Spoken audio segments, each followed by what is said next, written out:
লাহোৱালৰ এই ঐতিহাসিক এই জগন্নাথ মন্দিৰ বহু বছৰ ধৰি ইয়াতে লাহোৱালবাসী ৰাইজৰ লগতে এই অঞ্চলৰ বিভিন্ন প্ৰান্তৰ বিভিন্ন জাতি জনগোষ্ঠীৰ লোকে অত্যন্ত ভক্তিপূৰ্ণভাৱে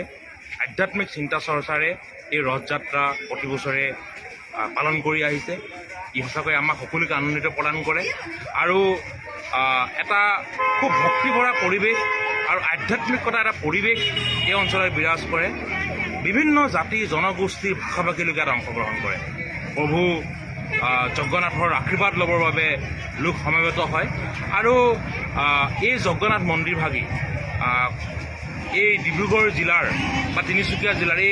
এই প্ৰান্ত উজনি অসমৰ এটা অত্যন্ত পুৰণি জগন্নাথ মন্দিৰ। এই জগন্নাথ মন্দিৰত অকল এই অঞ্চলৰ ভক্ত ৰাইজ আহে নহয়, ভাৰতবৰ্ষৰ বিভিন্ন প্ৰান্তৰ পৰা ৰাইজ এই জগন্নাথ মন্দিৰলৈ সেৱা কৰিবলৈ আহে। আচলতে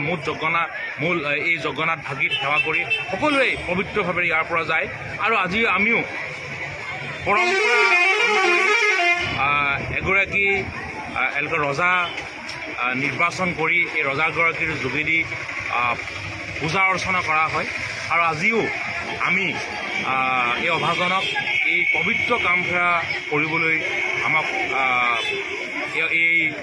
মন্দিৰ পৰিচালনা সমিতি আৰু ইয়াৰ ভক্তপ্ৰাণ ৰাইজে আমাক প্ৰদান কৰিছিলে আৰু আজি আমি অত্যন্ত ভক্তিভাৱে এইখিনি কৰ্ম কৰিবলৈ পাই নিজকে সৌভাগ্যৱান বুলি